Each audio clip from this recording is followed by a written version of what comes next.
Okay, so as you may know, there is a huge decimat clearance on novel keys. However, there is another little thing that not many people know about. It's called the TTC switch, and it's like those little gold switches that nobody looks at because no one gives a fuck if it's not Gateron Red, if that's not a Gateron Ink or a Holy Panda. But the biggest thing is that they're little reds and brown versions of a switch. I've never seen housing like this. I'm pretty sure it's not that great, but I'm just doing this comparison regardless because they are going for $1.80 for 10 of them. And I'm not sure about the lube performance of them, but I will test it out in a very short time. And apologies to the one guy I asked about the novel key sherbet. I don't have a hot swap board right now, so I might have to test that later. Anyway, we have a TTC brown and a little TTC red. So obviously linear for red, brown for tactility. And what I want to compare first is the TTC brown. I'm going to compare it to a cherry MX brown. The biggest thing with the cherry MX browns is that while they are a cherry MX switch, it's often regarded as, well, not very tactile. Scratchy linear, basically. Now, the one thing I'm looking for right now is not the smoothness of it, but how big of a bump a TTC brown is compared to a cherry MX brown. Now, we already know that the bump for a cherry MX brown is tiny, but how tiny is it compared to the TTC brown? So let's take a look. So I usually measure this by looking at the stem and then putting my finger and just letting it rest and push a little bit to gauge where the travel and the bump is. So we have the bump after the travel, obviously, but some switches have the bump at the very top. At the moment, I'm going to try cherry MX brown, and I know how it goes. It's travel, bump, travel, travel, bump, travel. So travel, and here we encounter the bump. So the bump is right here. So we have a little bit of bump right here. Let's see, that's how much bump it is. Then we have travel, travel, back to the bump. So this is how big the bump is.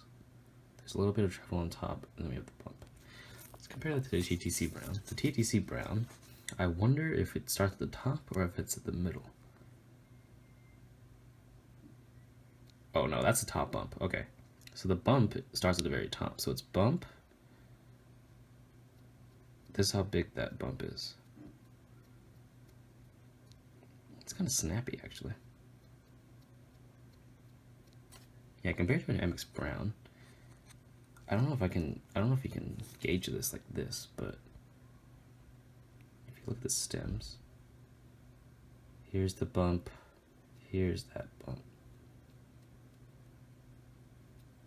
So the TTCs actually beat out a cherry MX brown in tactility, however, not by much. I'll check out the lube performance in a little bit. You can skip to this timestamp right here if you want to look at that. Now, the other one is the TTC Red, and the red, I'm not too sure of how it compares with stock switches, because usually most stock linears are scratchy. Scratch maybe alpacas and some very certain switches like Gateron Ink. I'm going to compare this to a Gateron Red because I don't have any cherry MX Reds on me, but usually this is second in line, if not smoother than a cherry MX. So let's check with the Gateron first.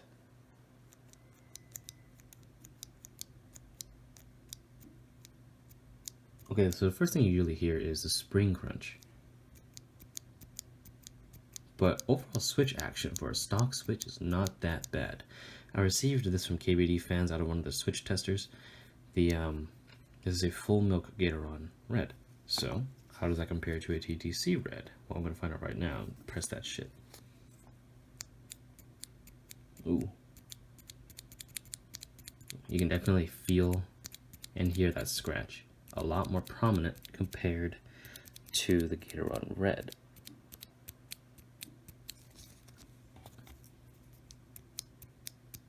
One interesting to note, Gateron Reds have a more louder top-out sound,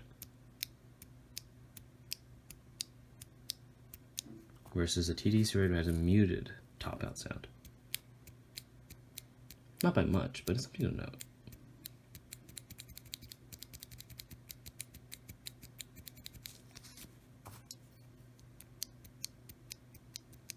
Yeah, you can hear that, right?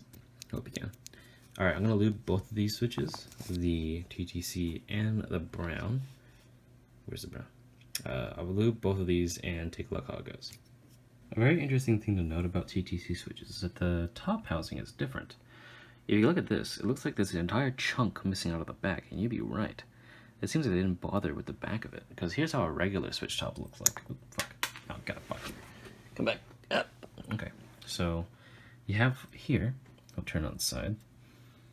You can see how the back is cut out, and then we have, I'm gonna put a Gateron top to it. Look at that. I'm not sure what's the point of that, but I guess it might just be for clearance for LEDs, but cool. Alright, so I lubed them with Krytox 206 and GPL oil. And the biggest issue I have with them is that, well, lube doesn't really save them. So, let's see. Here is the brown. If I can focus this again, because my camera's being aids. There we go. We have the reds.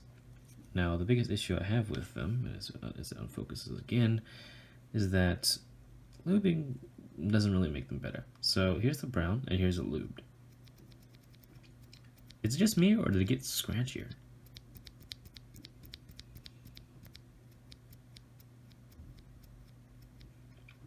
At least the bump is more pronounced because of the fact I lubed the spring, but I'm not sure if it's because of the legs and like it's scratching across the spring or something, but that doesn't sound right.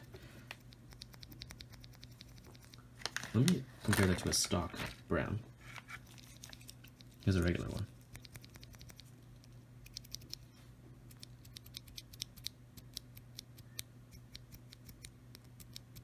I never thought I'd see the day where a lube makes a switch fucking scratchier. What the fuck? Okay. Let's do TTC Reds then. How about that? So I'll compare this again to, where is it, the Gateron Red. So here's the Gateron Red. Here's it for reference. And here is the TTC Red.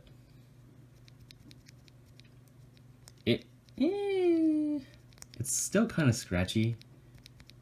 You can hear it.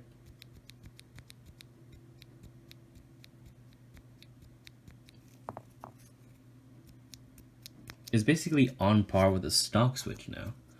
I swear, if I just lube the spring of this Gateron Red, it'd be better than this TTC.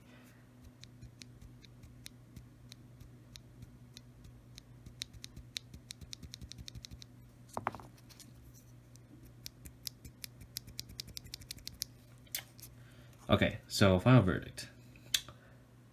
I would probably use these on like a meme build, where like there's a specific switch and keyboard build that calls for a gold / tangerine looking thing with a stem coming out of it. But otherwise, I don't see the point of these switches. However, they are super fucking cheap, and I haven't like done anything to Frankenstein them. I haven't used these sliders or housings with anything else. So I don't know if these things are good for, say, you know, mixing and matching like I did with, like, for example, I have an entire jar of Creamiaz switches, which is Aliaz or Aliaz switches, but I take the housing and I put a Novel Keys stem in them, a Novel Keys cream stem in them, and they create a pretty good noise. I do have an XE84 build that I had on my channel right here, if you were to take a look at it. It was actually in the same board as this one, but I put Gateron yellows in it now because I want to switch the switches for later.